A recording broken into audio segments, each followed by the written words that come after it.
देखो कलम 1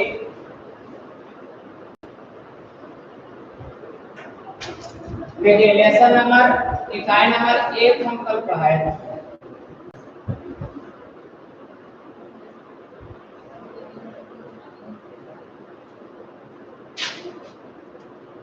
ध्यान दीजिएगा, इकाई नंबर 1 क्लास 10 का है, पार्ट 1 हम कल पढ़ा दिए थे, आप लोग देख सकते हैं, है ना।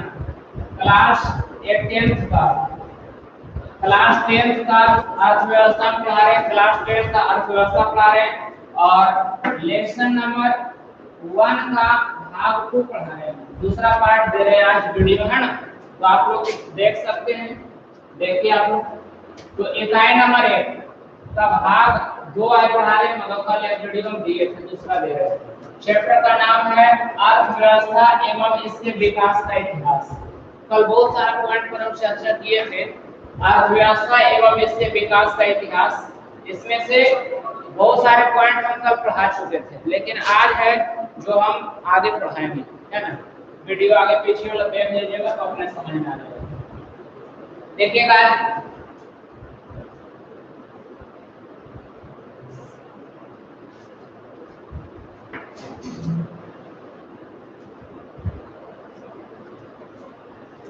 आज हम बात करेंगे समावेशी विकास पर।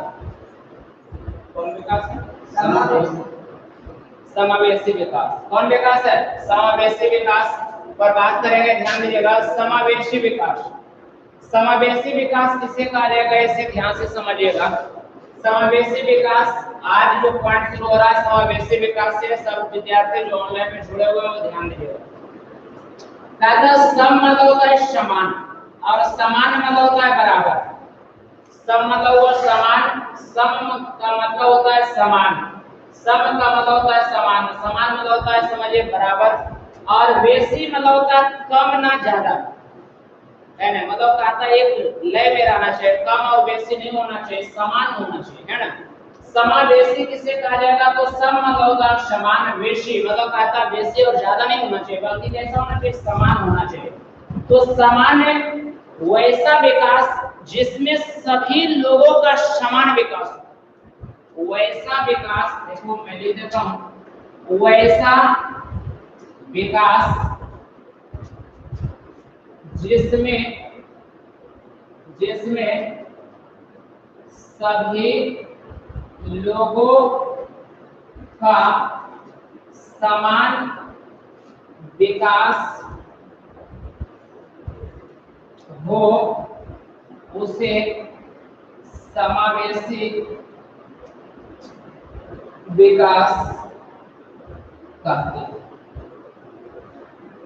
ध्यान देंगे, समावेशी विकास किसे कहा जाएगा, लिखा हुआ है समावेशी विकास। सम मतलब होता है बराबर या समान, और विकास का मतलब होता है डेवलप करना, विकास करना। तो समावेशी विकास किसे कहा जाएगा, तो सम मतलब हुआ बराबर, बराबर या समान हुआ, मतलब उसमें बेसी और ज्यादा नहीं होना चाहिए बल्कि सामान्य होना चाहिए, जिसमें सभी का सामान्य विकास होगा वही समावेशी विकास कहा जाएगा। मतलब वैसा विकास जिसमें सभी लोगों का समान विकास हो, जिसमें सभी लोगों का समान विकास हो उसे समावेशी विकास कहा जाता है। वैसा विकास जिसमें सभी लोगों का सामान्य विकास हो उसे समावेशी विकास कहा जाता है। अब जैसे मान लिया गया कि किसी के घर में एक भाई है और एक बहन है, समझ लीजिए, मतलब कहता है एक बॉय और गर्ल।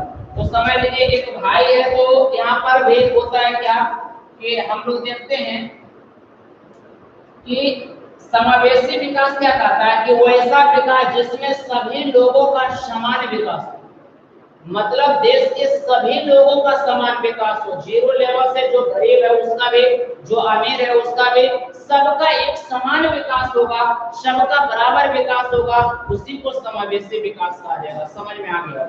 वैसा विकास जिसमें सभी लोगों का समान विकास होगा, बराबर विकास होगा, उसी को समावेशी विकास कहा जाएगा। एक उदाहरण सा, छोटा सा गांव घर से आपको उदाहरण लेते हैं, प्रत्येक के घरों से उदाहरण में लेकर उठता हूँ। जैसे हुआ कि किसी के घर में एक मतलब कहता भाई है और एक बहन है, मतलब कहता हुआ होगा, है ना। तो एक भाई और बहन रहता है, मतलब कहता है एक घर में एक भाई और एक बहन है। वही भाई पढ़ने के लिए क्या होता है, इसको देखिए, अब यही भाई पढ़ने के लिए और ये बहन, ये भाई पढ़ने के लिए इसके गार्जियन क्या करते हैं, परिवार क्या करते हैं, इसको पढ़ने के लिए कोटा, दिल्ली, बॉम्बे, जितना दूर तक हो सके, जितना ये हासिल कर सके उतना दूर तक इसको पहुंचाने का प्रयास किया जाता है। भाई के बारे में, बेटा के बारे में सोचा जाता है, लेकिन बाहर ये बेटी के बारे में, मतलब घर का जो आपका बहन है उसके बारे में सोचा जाता है कि जितना जल्दी का वो खोज कि लिपट के साथ लपेट के भगा कर जल्दी दूसरा घर भेजा। तो सोचिए इसके बारे में क्या तमन्ना है, किसको पढ़ाकर नौकरी लगाएंगे, इसके बारे में यही तमन्ना है कि कोई नौकरी वाला खोज देंगे और जल्दी पहुंचा देंगे। और सोचिए यहाँ नेगेटिव थिंकिंग आ गया, ये दोनों के पर्दे नेगेटिव, इसमें पॉजिटिव है। भाई के बारे में, बेटा के बारे में ज्यादा सपना ऊंचा ऊंचा देखा गया और बेटियों के बारे में ज्यादा सपना नहीं देखा गया। तो यही हुआ असमान, ये समान नहीं हुआ बल्कि क्या हो गया, असमान हो गया। तो अगर भाई को पढ़ने के लिए कोटा, दिल्ली, बॉम्बे भेजा गया, बहन को भी साथ में भेजा जाता वहां, तो ये हुआ समान। तो यही है कि हमारे देश में समान विकास नहीं हो रहा है बहुत सारी जगह, लेकिन परिभाषा को पढ़ना है कौन विकास, समान विकास, समावेशी विकास, मतलब वैसा विकास जिसमें सभी लोगों का समान विकास हो। तो यहाँ पर समान विकास नहीं हो रहा, लेकिन जब इसको भी पढ़ने के लिए जहाँ भेजा गया, भाई को जहाँ भेजा गया वहाँ बहन को भी भेजा जाए, एक साथ दोनों को एक अधिकार दिया जाए, एक समान अधिकार दिया जाए, तो उसी को समावेशी विकास कहा जाता है। मतलब हमारे देश की महिला हो या पुरुष हो, गरीब हो या अमीर हो, सभी का अगर समान विकास होता है, सबका अगर बराबर विकास होता है, तो उसी को समावेशी विकास कहा जाएगा। कोई दिक्कत, परिभाषा भी आप लोग लिख सकते हैं। अब याद रह जाएगा, गौर से सुनिएगा, वीडियो तो आप रह जाएगा, है ना, कि वैसा विकास जिसमें देश के सभी लोगों का समान विकास हो, उसे समावेशी विकास कहा जाता है। जैसे एक घर में मान लिया गया एक भाई और एक बहन है, तो भाई को भी जितना अधिकार उतनी बहन का अधिकार मिलता, तो ये समावेशी विकास हुआ। लेकिन भाई को, बेटा को पढ़ने के लिए दिल्ली, बॉम्बे सब तक भेजा गया, लेकिन बेटियों के बारे में तनिक भी नहीं सोचा जाता, तो वहां समावेशी विकास नहीं कहा जाता। कोई दिक्कत है नहीं। अब हुआ कि देश के सभी लोगों का समान अगर विकास होगा, उसी को क्या कहा जाएगा, समावेशी विकास। इसको क्लियर कर लें।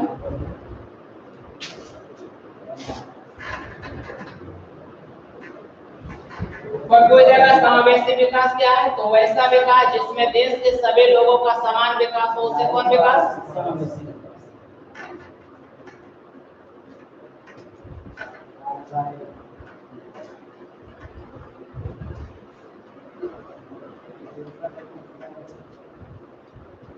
देखिए पॉइंट आपका क्लियर कर दें। दूसरा में आइए देखिए, दूसरा आपका लिखा हुआ है सतत विकास।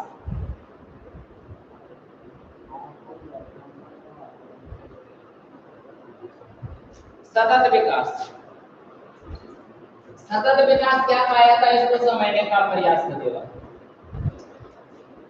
वैसा विकास, सतत मतलब होता है लगातार, सतत मतलब क्या होता है, लगातार, जिसका लगातार विकास हो उसी को कौन विकास कहा गया, सतत विकास कहा गया। वैसा विकास जिसका लगातार विकास हो, जिसमें लगातार विकास हो सबका, उसी को सतत विकास कहता है। सतत मतलब ये होता है लगातार, लगातार विकास होना ही कौन विकास है, सतत विकास। बस यहीं पर देखिए, शब्द को तोड़ने का प्रयास कीजिए।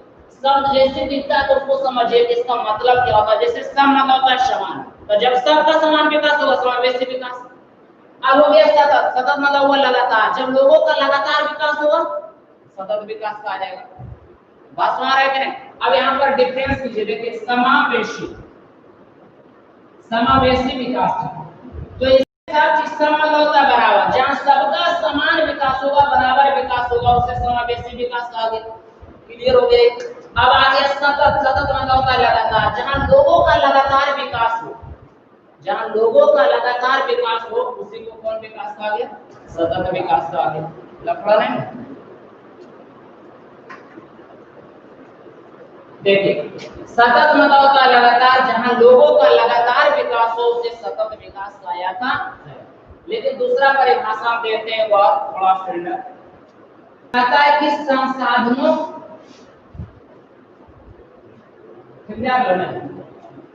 संसाधनों का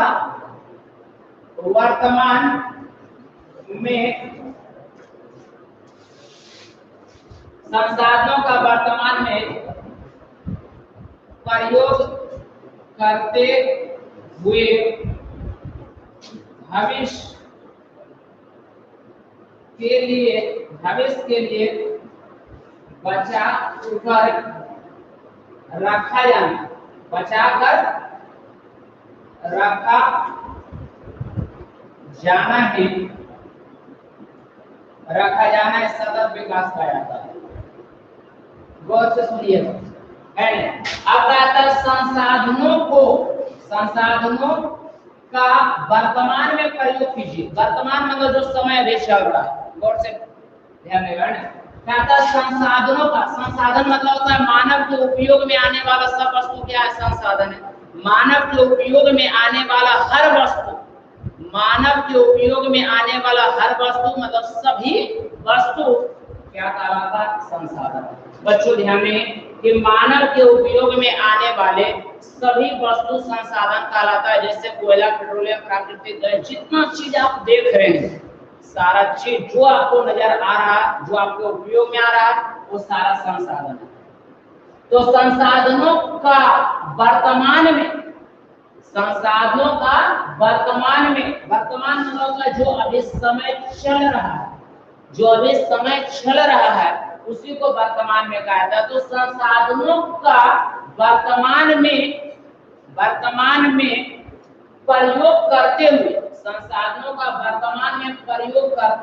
मतलब संसाधनों का वर्तमान में प्रयोग करेंगे और भविष्य के लिए बचा कर रखेंगे। भविष्य के लिए क्या करके रखेंगे? बचा कर रखेंगे। मतलब आने वाला जो छोटे छोटे चेला चुटारू है उसके लिए बचा कर रखेंगे। जैसे आपने पैदा लिया तो अभी आप भी पैदा कीजिएगा, अगर कॉन्फिडेंस में है तो तो समझ लीजिए जो अगला आ रहा भविष्य उसके लिए बचा कर रखेंगे संसाधन को, उसी को कौन विकास कहा जाता है? सतत विकास कहा जाता है। कोई दिक्कत? अब कहता है संसाधनों का वर्तमान में प्रयोग करते हुए। जैसे एक साधारण सा बात समझ लीजिए कि मान लिया गया आप पानी का बात करते हैं, जल ही जीवन है, जल तो सबसे बड़ा महत्वपूर्ण है, तो इस पर मैं लेकर चलता हूं। जैसे आज पहले आदमी इंसान क्या करता था कि कुएं से पानी पीता था, मतलब कहता है 20 से 30 फीट की गहराई में खोद कर पानी निकाल लेता था। उसके बाद चापाकल आ गया। उसके बाद मतलब कहता है दिन प्रतिदिन जैसे जैसे समय बदल रहा है, समरसेबुल वगैरह आ गया। अब इतना नीचे आ गया कि जकर ज्यादा गहराई में जाएगा ओकरे काम करता। अब मान लिया गया, अब समझ लीजिए कि 200 फीट के मतलब कहता है किसी का समरसेबुल है तो उसका काम करेगा 150 वाला है तो हवा खाएगा बेचारे, इसका गया काम से। तो यही कहा जाता है कि अब क्या हो रहा है कि लगातार पानी का उपयोग बेतहाशा कर रहे हैं, जैसे तैसे हम पानी का उपयोग कर रहे हैं, जिसके कारण आने वाला भविष्य जो है, आने वाला हमारे छोटे छोटे जो बच्चे हैं उसको आने वाला समय में पीने के लिए पानी भी नहीं मिलेगा। तो बताइए सतत विकास को कहलाएगा? नहीं कहलाएगा।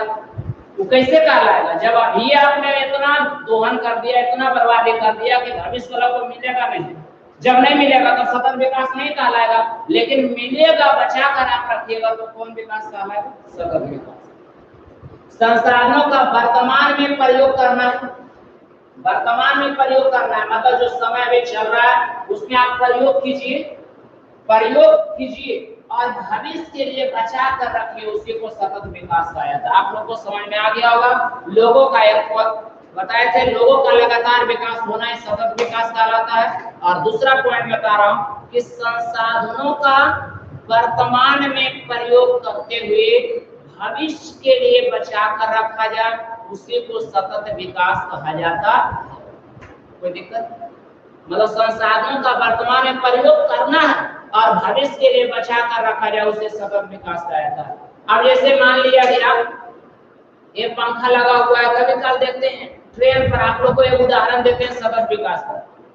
ट्रेन पर दो पार्टनर चढ़ लो, बस में रहते हैं दो को, मतलब कहता है जाए पूरा बारी आ गलो, गया पूरा पटना, जिधर भी जाए बारी आ गया, परीक्षा उरीक्षा देवल बारी आ गलो। पॉलिटेक्निक का नया नया लड़का पॉलिटेक्निक देवल गलो, 10वां पास कर तो पॉलिटेक्निक के लिए निकल गलो। अब जब गलो पूर्णिया सहरसा परीक्षा देवल तो देखल को पंखवा पटना, देख रहा नहीं हावत जब कुछ रे। अब वो क्या किया कि वो पार्टनर के बोला बोल उधर खड़ा रखो, चेक चेक, मतलब कहने का मतलब है उसको बता रहा कि तो इधर मतलब कहता उड़ोत दे दे और हम उतना देर में खोल के झोला में की कर रख लो। उतनी देर में झोला में खोल खाल के बेचारा रख लिया, पंखा रूम में लगाया, वो हंस रहे नहीं, बोला अभी ले लिया 18 सुंदर के पूरा है कि नहीं। तो सोच लीजिए यहाँ पर क्या हो गया, ट्रेन एक ऐसा साधन है जिस पर अभी आपने चढ़ा तो अगला समय में दूसरा कोई बैठेगा, अगला दिन तीसरा बैठेगा, चौथा, इस तरह से लगातार परिवर्तन होते रहेगा। तो बताइए वो ऐसा संसाधन था पंखा कि आप प्रयोग किए, अगला भी प्रयोग करता, लेकिन आप इतना होनहार लेके कि जिंदगी भर प्रयोग करने के लिए अपने लिए चलाए। तो बताइए सतत विकास है क्या? तो तुम लोग का ऐसा करामत रहता कि एकदम डायरेक्ट खोल, डायरेक्ट वाला अपन देख, दोसर के बारे में क्या देखना है ना। तो ये बात समझ लीजिए, यही होता है। तो अगर यही वजह अगर सब दिन रहा, ऐसा हम लालच करते अगर रह गए तो कभी भी सतत विकास हम कर नहीं सकते। बात समझ रहे हैं? ये बात समझने का प्रयास कीजिए। इसलिए कभी भी कभी का देखते हैं पहले क्या होता था, चापाकल रहता था, देखो कि चापाकल तर हुआ वो खलना पानी पिए ओकर गुलिये निकाल दे, ओकर गुलिये निकाल दे, पी लल को चला लल को गुलिये निकाल दे। अरे भाई अपने प्रयोग कर, आने वाला भी प्रयोग करने में कौन दिक्कत है, सरकारी चापाकल है मात्र 100 दंग। तो सतत विकास क्या है, तो संसाधनों का वर्तमान में प्रयोग करेंगे और भविष्य के लिए बचा कर रखेंगे, वही सतत विकास है, वही सतत विकास है। भविष्य के बारे में सोचिए, बच्चों के बारे में सोचिए, आने वाले नन्हे मुन्ने के बारे में सोचिए। हटा दे, खुद अपने से लिख लीजिए, सभी से लिखवा देते हैं। और थोड़ा से अकेले में रहकर पढ़ाने में थोड़ा मजा नहीं आता है। कहा जाता है कि बोलचाल के भाषा में कहता है कि घर बैठल बुद्धि तेरा, मतलब घर जब कोई आदमी बैठा हुआ है तो बुद्धि तेरा रहता है, बाहर गया तो 3, बाहर गया तो वो क्या होता है 3 में आ जाता है। जब घर में है आप, गांव में लोग बोलते थे कि घर में है तो तेरा बुद्धि दिमाग में आता है, लेकिन बाहर जैसे गया उसका बुद्धि 3 में आ गया। अगर सभा में चला गया तो उसको भी लेता है विधाता छीन, लेकिन हमारा जस्ट उल्टा होता है कि नहीं।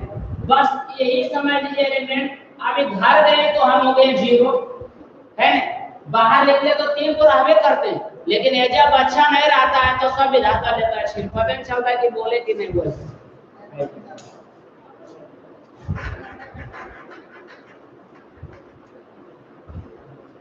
अब 2 पॉइंट सतत विकास और समावेशी विकास। अगला है आर्थिक वृद्धि और आर्थिक विकास में अंतर। आर्थिक वृद्धि और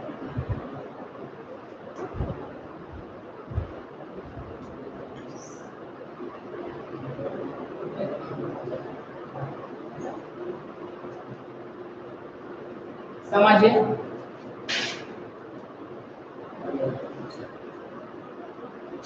यहाँ आर्थिक विकास और आर्थिक वृद्धि में अंतर स्पष्ट करना है कि आर्थिक वृद्धि और आर्थिक विकास में क्या अंतर है ना।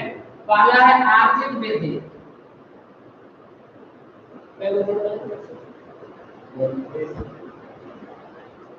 आर्थिक वृद्धि, और दूसरा है आर्थिक विकास। ये दोनों में अंतर क्या है समझने का प्रयास कीजिए, गौर कीजिएगा। बहुत अच्छा शब्द लिखा है, बहुत ज्यादा मिलेगा आपको है ना। ये लिखा हुआ आर्थिक वृद्धि और ये लिखा हुआ आर्थिक विकास, ये दोनों में अंतर क्या है। कभी कभी बहुत सारे लोग को बोल देगा कि आर्थिक वृद्धि आर्थिक विकास में क्या अंतर है, अंतर समझिए, वृद्धि मतलब विकास करना मतलब विकास करना, दोनों मार लो एक के बाद मतलब नहीं, दोनों अलग अलग चीज है। आर्थिक वृद्धि कहाँ लगेगा और आर्थिक विकास कहाँ लगेगा ये समझ। जब धनी देश का आय बढ़ेगा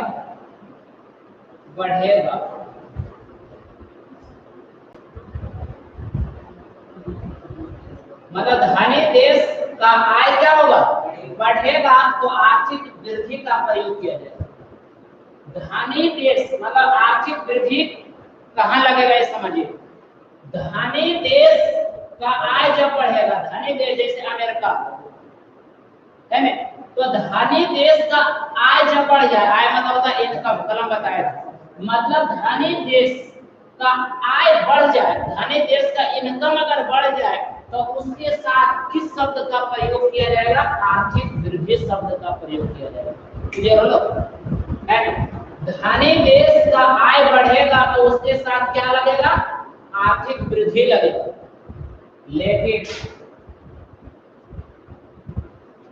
निर्धन देश का आय बढ़ेगा तो अब यहाँ पर हम ध्यान दें कि निर्धन देश है, निर्धन मतलब होता है गरीब, निर्धन मतलब क्या होता है, गरीब। अब समझेंगे कि निर्धन देश, निर्धन मतलब होता है गरीब देश, निर्धन देश की अगर आय बढ़ जाए, निर्धन मतलब होता है गरीब देश की अगर आय बढ़ जाए तो उसके साथ आर्थिक विकास का प्रयोग किया जाता है।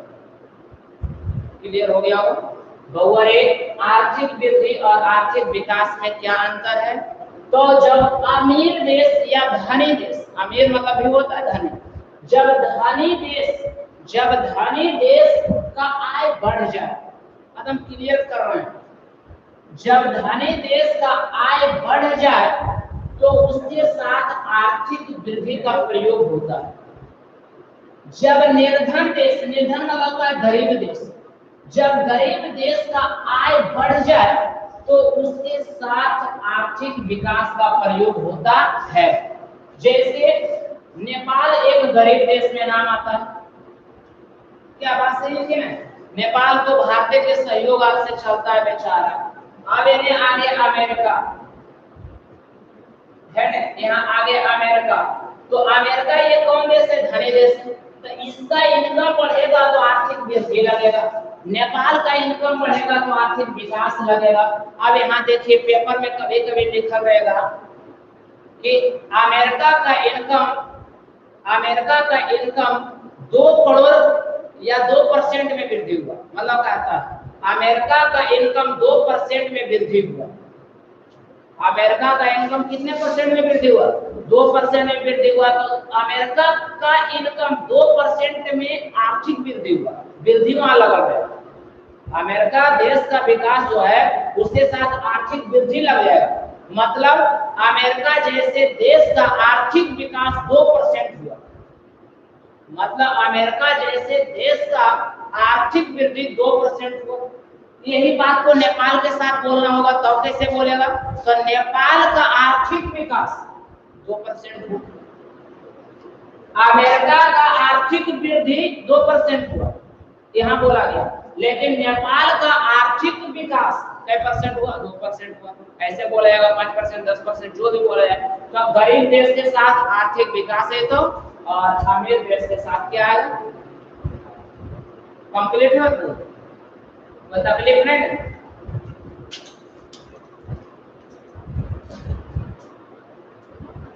चलिए, आर्थिक वृद्धि, जब धनी देश का आय बढ़ेगा तो आर्थिक वृद्धि शब्द का प्रयोग होगा, जब गरीब देश का आय बढ़ेगा तो आर्थिक विकास शब्द का प्रयोग किया जाएगा। यही दोनों में अंतर आता है। चलिए ये दोनों हटा दीजिए। अब आइए आर्थिक नियोजन। कौन नियोजन है, आर्थिक नियोजन। अपना पेन हुआ है,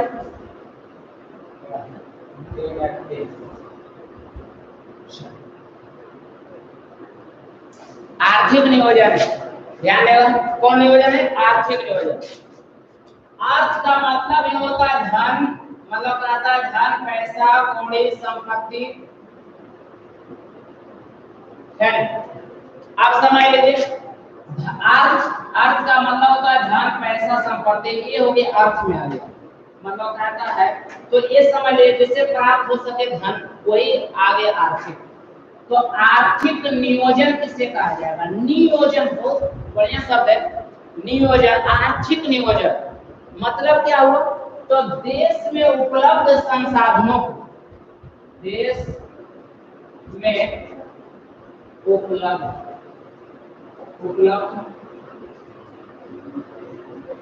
उपलब्ध संसाधनों को एक योजना के तहत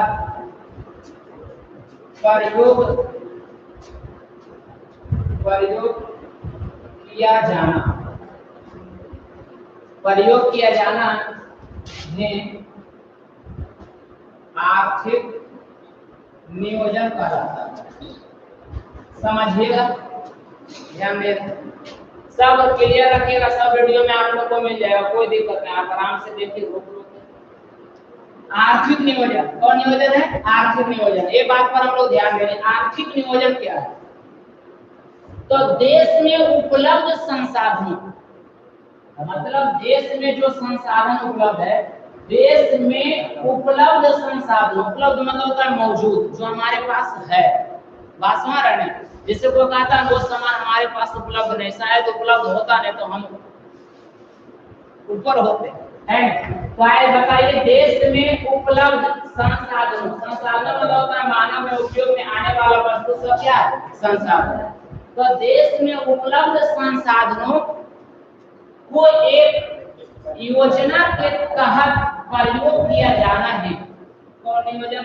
आर्थिक नियोजन कहा जाता है। मतलब देश में उपलब्ध जो संसाधन है, जैसे कोयला उपलब्ध है, पानी उपलब्ध है, पेट्रोल उपलब्ध है, बस मारा है कि नहीं? मतलब कहता है बॉक्साइट, मतलब बॉक्साइट, अभ्रक, प्लेटिनम, मतलब कहता है टीना, जस्ता, तांबा, जुआज, ये सब मतलब कहता है लोहा, अभ्रक, तो ये सब सारा उपलब्ध हमारे देश में। तो ये तो देश में उपलब्ध संसाधनों को योजना के तहत प्रयोग करना। योजना के तहत प्रयोग करने का मतलब क्या होता है कि सही तरीके से प्रयोग करना।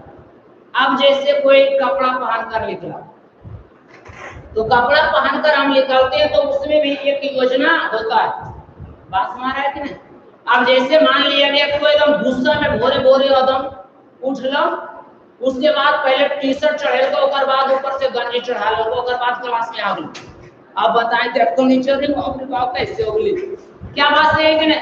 अब बताइए, जूता पहने के मतलब पैर में, उसके बाद मतलब काचा गला में बांध रहा कपड़ा, क्या बात सही है? अब बताइए, जगह पर मतलब कहता बरस आग धेल रहता, ओजे पर एकदम फेरन लवली धेल रहे, अब गुस्सा में आए लोग फेरन लवली दबल को एकदम बरस पर मार पकड़ा लो, ऐसे और लोग बाप रे लाइट मार दो सकता है, हां पूरा लाइट ऑफ ओवर करता। क्या बात है कि अब समझ आइए कि अरे बरस पर पेस्ट ही जो होगा फेरन लवली जो लगाए हो, बताइए योजना के तहत है कि गलत है?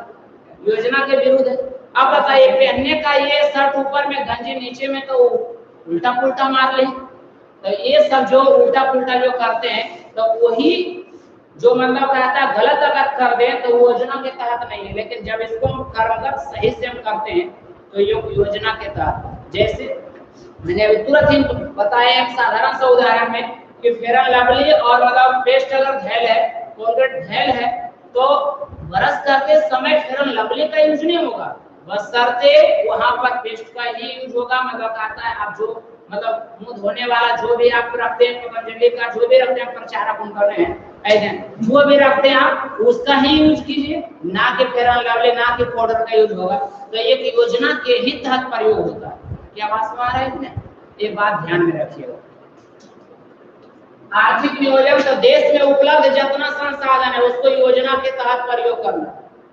मतलब एकदम साधारण से अगर भुला भी जाए तो सीधे समझिए कि कपड़ा लता योजना के तहत पहन हुई, जौन जहां शिफ्ट होगा वहीं पहना जाता है। तो उसी प्रकार से देश में उपलब्ध संसाधनों को योजना के तहत क्या करोगे? प्रयोग करोगे। क्या कहलाएगा?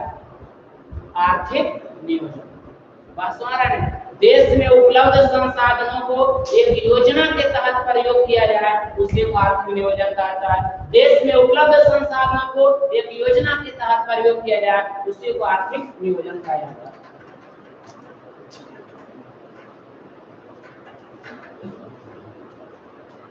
चलिए अगला है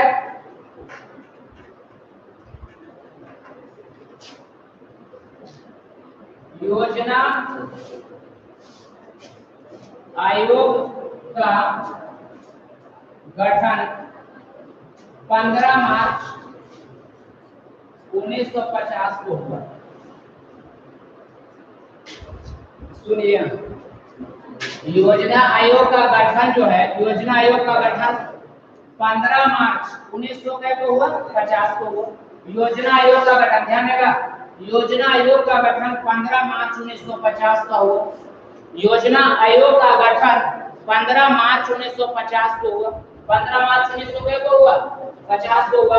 इसका पदेन मतलब कहता पदेन मतलब कहता पद का अध्यक्ष,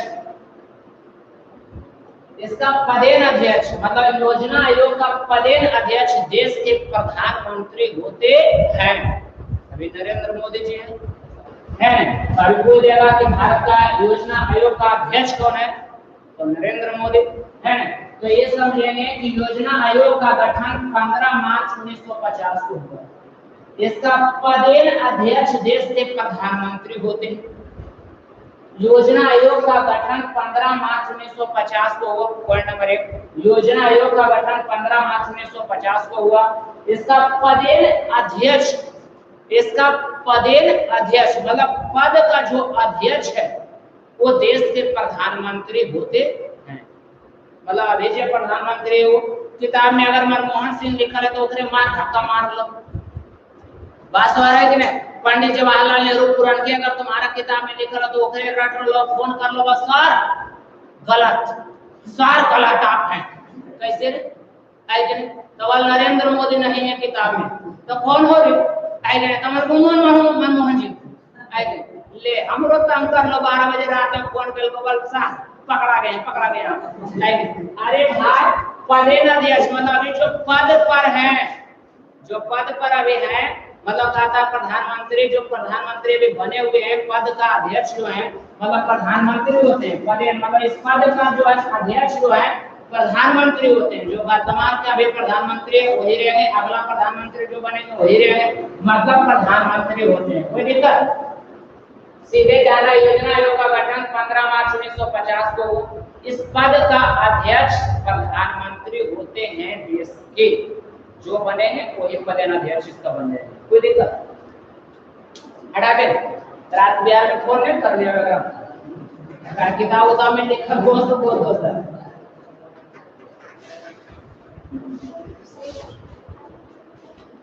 चलिए, राष्ट्रीय विकास परिषद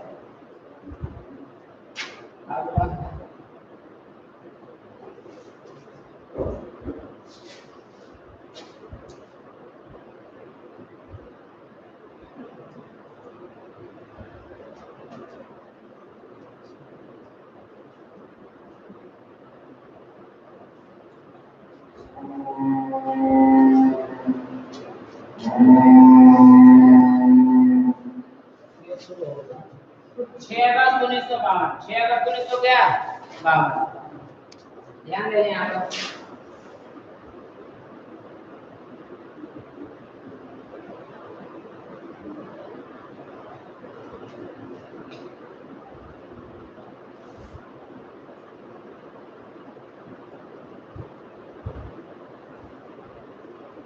ये थोड़ा सा ध्यान दीजिएगा, थोड़ा सा डिफरेंस जैसा है। कहता राष्ट्रीय विकास परिषद, राष्ट्रीय विकास क्या परिषद, ध्यान देंगे हम लोग कि राष्ट्रीय विकास परिषद क्या है, इसके बारे में ध्यान देंगे। कहता राष्ट्रीय विकास परिषद का गठन 6 अगस्त 1952 को किया गया। राष्ट्रीय विकास परिषद का गठन 6 अगस्त 1952 को किया गया। राष्ट्रीय विकास परिषद का गठन 6 अगस्त 1952 को किया गया। तो राष्ट्रीय विकास परिषद का गठन क्यों किया गया, तो यहाँ ध्यान दें। अभी तुरंत बताए थे आर्थिक नियोजन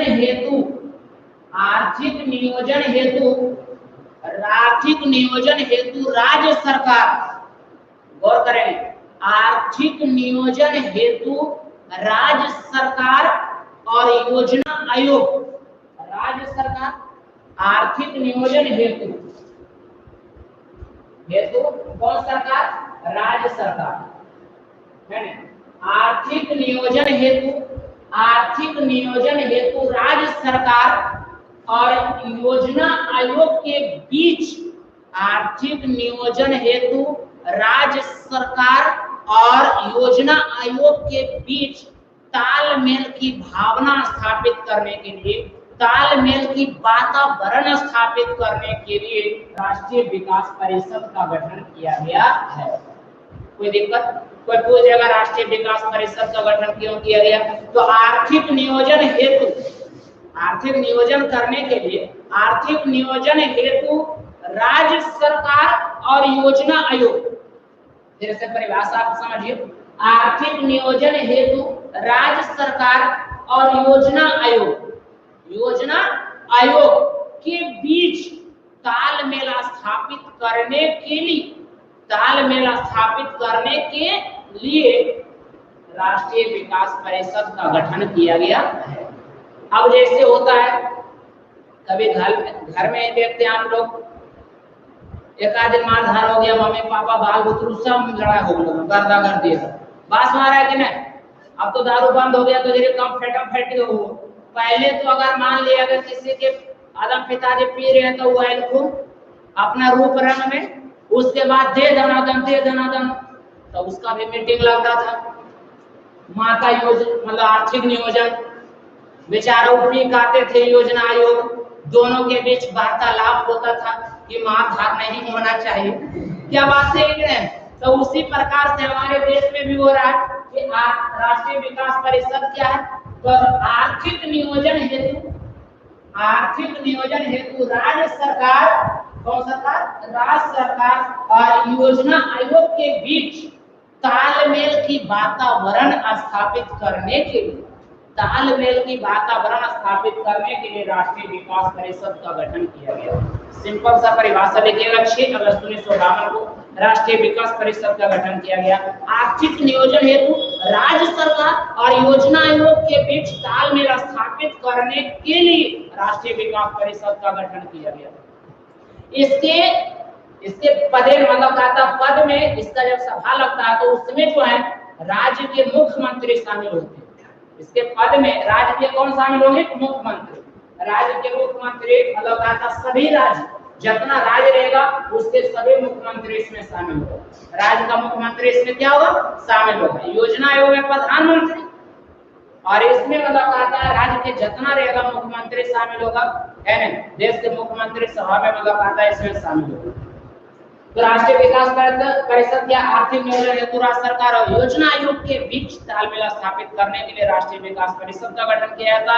इसमें राज्य के सभी राज्यों के मुख्यमंत्री मतलब आता है, और मतलब आता है इसमें तालमेल की भावना बनाने के लिए एक संगठित होते हैं, एक साथ रहते हैं। चलिए यहाँ तक क्लियर? योजना आयोग का गठन देखिए, बस योजना आयोग का गठन का सीधा सा सोच यही होता है कि योजना स्थापित किया जाए, कुछ समस्या, कुछ संसाधन को कैसे यूज किया जाए, कैसे उपयोग में लाया जाए, कैसे सही तरीके से उसका उपयोग किया जाए, इसीलिए उसका गठन किया जाता है।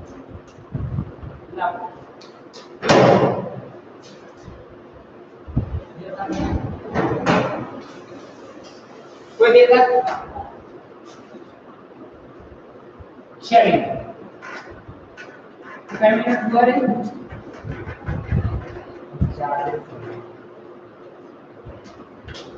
अब है कि राष्ट्रीय विकास परिषद का गठन 6 अगस्त 1952 को किया गया। मतलब आर्थिक नियोजन हेतु राज्य सरकार और योजना आयोग के बीच तालमेल की भावना स्थापित करने के लिए राष्ट्रीय विकास परिषद का गठन किया गया। मतलब राज्य सरकार के सभी मुख्यमंत्री रहेंगे और केंद्र सरकार का और वही निर्णय देने कि कौन सा राज्य में कैसे कैसे संसाधनों का समुचित उपयोग किया जाना चाहिए। अगला हम लोग बात करेंगे, बहुत अच्छा सा पॉइंट है, गौर कीजिएगा। यहाँ से हम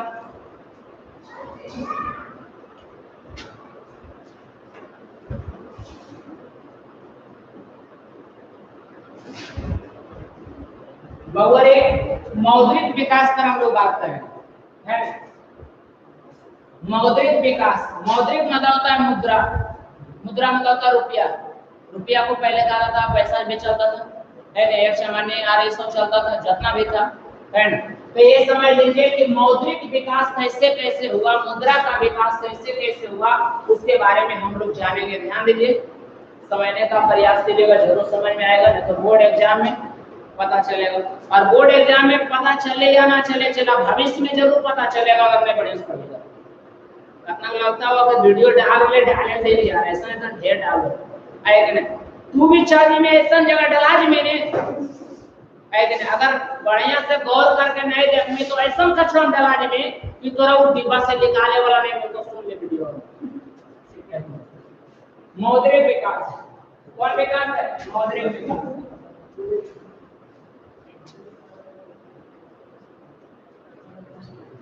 वस्तु विनिमय,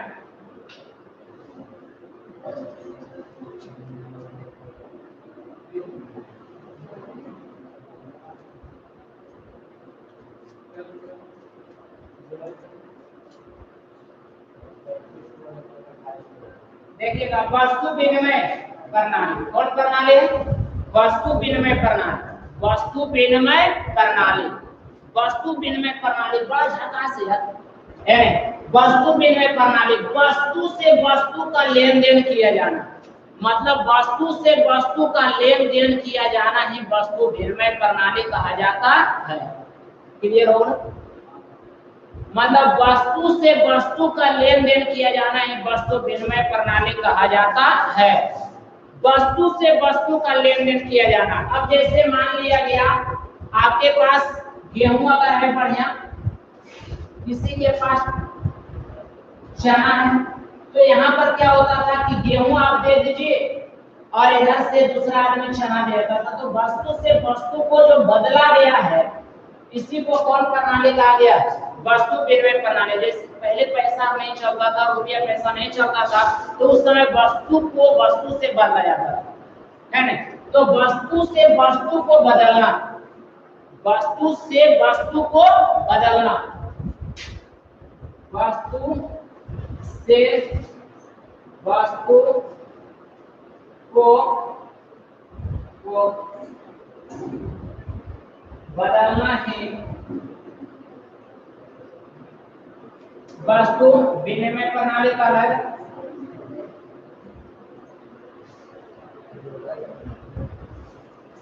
आप समझ में आए कि क्या हुआ कि वस्तु से वस्तु को बदला जाना। जैसे गेहूं भी वस्तु, ध्यान दे, गेहूं भी क्या है? वस्तु है, और चना भी वस्तु।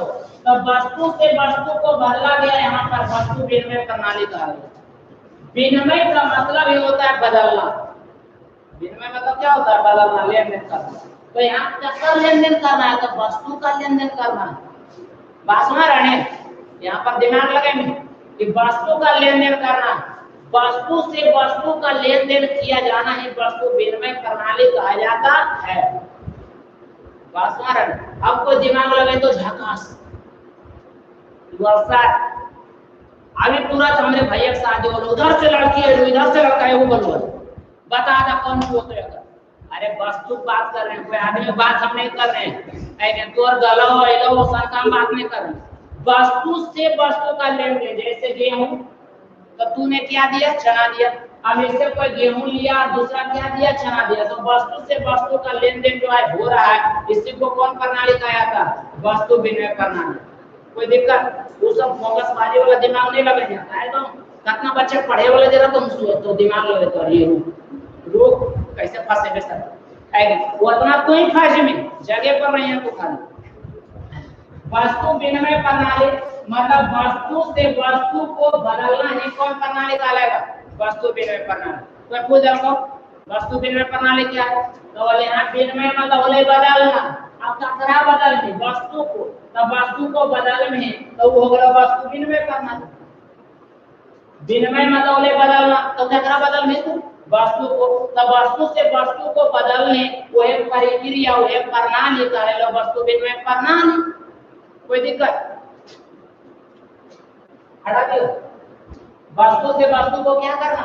बदलना। अब जैसे रूम पार्टनर में क्या होता है, अभी तो नहीं रूम वाला सबूत जैसी है तो केकरो घाट गलो मतलब कहता है स्टेपनी के काम चले तो तू दिन में दे दी आटा है ना, रात में हम दे दो तो आलम चावल है कि ऐसा हो रहा है। कितना बने तो अंडा कढ़ी है कि नहीं, अंडा कढ़ी है कि अब अगर लगलो भाई तू अंडा कढ़ी बने नहीं अब जैसे अंडा ले तो हमरा बर्दाश्त नहीं हो, तू हमरा दे दे सब्जी हम थोड़ा दे दे तू चाख ले यार, हमरो दम बढ़िए हो लेकिन तू जे हमरो दे दे हम तोरा दे देबो। तो वस्तु से वस्तु, अब इन्हें सब्जी दिया बेचारा औ दिया अंडा कढ़ी, दोनों में बदला बदली हुआ है, वस्तु विनिमय प्रणाली हो गई कि ना। तो सोचिए कि पटना में कर नहीं सो काम, तो वस्तु से वस्तु का लेन देन किया जा रहा है, वस्तु विनिमय प्रणाली कहा जाता है। कोई दिक्कत? अब आ गया दूसरा में आदम क्लियर कर ले जाए, ये पर सुनिए आवाज कर ले जाए, बस वस्तु से वस्तु बदलेंगे वस्तु विनिमय प्रणाली कहा जाएगा। अगला है मौद्रिक प्रणाली।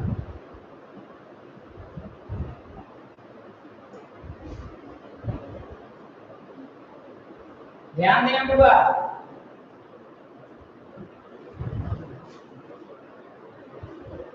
देखिए बहुत सारा वीडियो देखेगा यहाँ का जो ध्यान दिया तो ये नहीं होने ध्यान देता क्या रे कोई बगल में तो नहीं रहा होगा, अरे भाई मोबाइल पर ध्यान देने का कारण नहीं होता।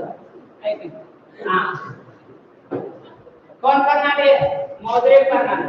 कौन प्रणाली? मौद्रिक प्रणाली।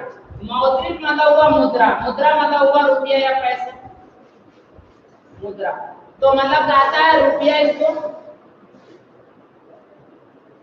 रुपया सुना रहे। तो मुद्रा मतलब मुद्रा से मतलब रुपया से कोई वस्तु को खरीद या बेचने, मुद्रा से कोई वस्तु को खरीदा या बेचा जाना कौन प्रणाली कहलाएगा? मौद्रिक प्रणाली। जैसे मुद्रा, मुद्रा से कोई वस्तु, आपने किसी को पैसा दिया तो कोई वस्तु देगा, तो मुद्रा से कोई वस्तु को खरीद दिया और मुद्रे से कोई वस्तु को बेच भी दिया। बात सुना रहा है कि नहीं? जैसे मान लिया गया कि हम खरीदने वाले हैं तो आप भी बेचने वाले हैं, तो ये खरीदा या बेचा जा रहा। तो मुद्रा के माध्यम से, मुद्रा मतलब होता है रुपया के माध्यम से, रुपया या पैसा जो भी बोलिए, रुपया के माध्यम से वस्तु को खरीदा या बेचा जाना। मुद्रा मतलब है रुपया, मौद्रिक मतलब है मुद्रा या रुपया या पैसा। तो मुद्रा के माध्यम से किसी वस्तु को खरीदा या क्या किया जाना? बेचा जाना। मुद्रा के माध्यम से, मुद्रा के माध्यम से, किसके माध्यम से? मुद्रा के माध्यम से, मुद्रा के माध्यम से किसी हलने किसी वस्तु को खरीदा या बेचा जाना ही कौन प्रणाली कहलाएगा? मौद्रिक प्रणाली कहलाएगा। मौद्रिक प्रणाली कहलाएगा। ध्यान दिया होगा है ना? मौद्रिक प्रणाली क्या है? तो मुद्रा से, मुद्रा मतलब है रुपया या पैसा के माध्यम से, मतलब रुपया या पैसा के माध्यम से किसी वस्तु को खरीदा या बेचा जाना, किसी वस्तु को खरीदा या बेचा जाना। मुद्रा के माध्यम से किसी वस्तु को खरीदा या बेचा जाना ही क्या कहलाएगा? मौद्रिक प्रणाली। मतलब मुद्रा के माध्यम से पैसा दीजिए वस्तु लीजिए, पैसा दीजिए वस्तु लीजिए। कभी काल देखने बस पर चढ़ने और कोई दूर जाए को कंडक्टर कहाँ जो तो जेबो ना आगे तो कहाँ जो बढ़वा देखो आएगा, तो बताइए फ्री में कौन ले जाएगा? वहाँ मुद्रा का माध्यम हो रहा है, मतलब मुद्रा दीजिए पैसा दीजिए तो कोई दूर जाइए, नहीं तो रोक बढ़िए उतारेगा पकड़। बात मारे कि नहीं? तो ये समझ लिए पैसे का हर जगह खेल है। पैसा अगर नहीं है तो समझ लीजिए कहीं कोई उपाय नहीं है। अब इसके तो मुद्रा के माध्यम से मतलब पैसा के माध्यम से, रुपया के माध्यम से किसी वस्तु को खरीदा या क्या किया जाना, बेचा जाना है। खरीदा या क्या किया जाना, बेचा जाना है। कौन प्रणाली, कौन प्रणाली, कौन प्रणाली, मौद्रिक प्रणाली। मुद्रा के माध्यम से किसी वस्तु को खरीदा या बेचा जाना है, मौद्रिक प्रणाली कहा जाता है। मुद्रा के माध्यम से किसी वस्तु को खरीदा या बेचा जाना कौन प्रणाली कहा है, मौद्रिक प्रणाली। ध्यान दीजिएगा, मुद्रा के माध्यम से किसी वस्तु को खरीदा या बेचा जाना है, मौद्रिक प्रणाली कहा जाता है।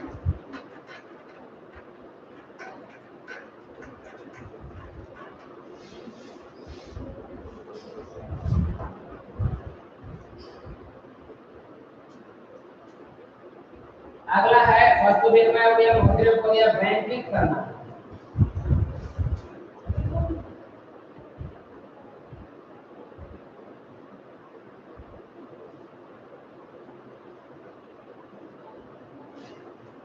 कौन प्रणाली, बैंकिंग प्रणाली। कितना मिनट दिया, 50। बैंकिंग प्रणाली, बैंक द्वारा जारी किया गया चेक, बैंक द्वारा जारी किया गया चेक, मतलब तैयार किया गया चेक, बैंक द्वारा जारी किया गया चेक। चेक मिलता है वो, मतलब कागज जैसा रहता है और उस पर लिख देता है 10,000 20,000। उसके बाद आप जाइएगा, कहता है ना कि बहुत सारे जगह देखिएगा, मतलब कहता है चेक के माध्यम से काम होता है, जल्दबाजी अगर नहीं है पैसा उतना तो चेक भी दिया जाता है। तो बैंकिंग प्रणाली क्या है, तो बैंक द्वारा जारी किया गया चेक, ये बैंक जारी करता है चेक, बैंक द्वारा जारी किया गया चेक और चेक के माध्यम से कोई वस्तु को खरीदा या बेचा जाए। जैसे आपको मैंने चेक दे दिया है ना, कि आप वस्तु दे दीजिए, लीजिए चेक काट के हम दे देते हैं, बस हमारा है कि नहीं, हमारे पास पैसा नहीं, चेक काट के दीजिए। तो बैंक द्वारा जारी किया गया चेक और चेक के माध्यम से कोई चीज आपने खरीद लिया, तो ये कौन प्रणाली का है, बैंकिंग प्रणाली। अब जैसे कोई आदमी गया गाड़ी खरीदने के लिए, अब वो क्या करता है, चेक काट के दे दिया डायरेक्ट। तो बैंक द्वारा जारी किया गया चेक और चेक के माध्यम से कोई चीज खरीद लिया, कौन प्रणाली का अलग, बैंकिंग प्रणाली। कोई लफड़ा हो, बैंक द्वारा जारी किया गया चेक, मतलब सीधा परिभाषा बोले हैं कि बैंक द्वारा जारी किया गया चेक और चेक के माध्यम से कोई वस्तु को खरीदा या बेचा जाना ही कौन प्रणाली है, बैंकिंग प्रणाली। बैंक द्वारा जारी किया गया चेक और चेक के माध्यम से कोई वस्तु को खरीदा या बेचा जाना ही कौन प्रणाली कहलाएगा, बैंकिंग प्रणाली। बैंक द्वारा जारी किया गया चेक और चेक के माध्यम से कोई वस्तु को खरीदा या बेचा जाना ही बैंकिंग प्रणाली कहलाएगा। बच्चों जितना मैंने पढ़ाया सारा को मैं रिपीट कर रहा हूँ, गौर से सुन लीजिएगा, है ना। पहला पॉइंट को मैंने बताया समावेशी विकास। समावेशी विकास क्या है, सम मतलब का बराबर, वैसा विकास जिसमें सभी लोगों का समान विकास हो उसे समावेशी विकास कहा जाता है। दूसरा प्रायः सतत विकास, संसाधनों का वर्तमान में प्रयोग करते हुए भविष्य के लिए बचा कर रखा जाए उसे सतत विकास कहा जाता है। आर्थिक विकास और आर्थिक वृद्धि में अंतर अगला बताए थे कि धनी देश का जब आय बढ़े तो आर्थिक वृद्धि का प्रयोग होता है, और जब गरीब देश का आय बढ़े, निर्धन देश का आय बढ़े तो आर्थिक विकास का प्रयोग होता है। आर्थिक नियोजन किसे कहा जाएगा, तो संसाधनों को, मतलब देश में उपलब्ध संसाधनों को एक योजना के तहत, देश में उपलब्ध संसाधनों को एक योजना के तहत प्रयोग किया जाना ही संसाधन नियोजन कहा जाता है। अगला योजना आयोग, तो योजना आयोग का गठन 15 मार्च 1950 को किया गया। इसका पदेन अध्यक्ष देश के प्रधानमंत्री होते हैं। राष्ट्रीय विकास परिषद का गठन 6 अगस्त 1952 को किया गया, जिसमें कहा गया इसका गठन क्यों किया गया, इसका गठन क्यों किया गया, तो आर्थिक नियोजन हेतु राज्य सरकार एवं योजना आयोग के बीच तालमेल स्थापित करने के लिए राष्ट्रीय विकास परिषद का गठन किया गया। अब यह मौद्रिक प्रणाली में आता है पहला वस्तु मौद्रिक प्रणाली का विकास, मुद्रा का कैसे कैसे विकास हो, उसमें आता है वस्तु विनिमय प्रणाली, वस्तु से वस्तु का लेन देन किया जाना वस्तु विनिमय प्रणाली। मुद्रा के माध्यम से कोई वस्तु खरीदेंगे मौद्रिक प्रणाली, और बैंकिंग प्रणाली बैंक द्वारा जारी किया गया चेक और चेक के माध्यम से कोई वस्तु खरीदेंगे उसी को कहा जाता है बैंकिंग प्रणाली। और चेक आगे पढ़ाएंगे कि चेक का परिभाषा सब पढ़ने को मिल जाएगा आप लोग का। आप लोग लगातार जुड़े, वीडियो को बढ़िया से देखें। जो क्लास में जब क्लास खुलेगा 21 तारीख के बाद तो हम क्या करेंगे, जो वीडियो में पढ़ा देंगे तो वो क्लास में नहीं पढ़ाएंगे, दोनों मिलाकर चलेंगे। और हार्डली हमको मतलब समझ लीजिए कि आपको जनवरी तक नीट एंड क्लीन कर देंगे सिलेबस वीडियो के माध्यम से और मतलब ऑफलाइन के माध्यम से। जब ऑफलाइन मतलब क्लास खुल जाएगा तो दोनों तरह से हम पढ़ाएंगे और आपका क्लियर कर देंगे। जनवरी तक क्लियर हो जाएगा, उसके बाद जनवरी से हम सेट में भी लग जाएंगे। जनवरी फरवरी जमकर सेट बनाएंगे, उसके बाद रिजल्ट बढ़िया देंगे, कोई दिक्कत नहीं रहेगा। जमकर पढ़िए और ज्यादा से ज्यादा वीडियो को शेयर करिए, कोई दिक्कत कट कर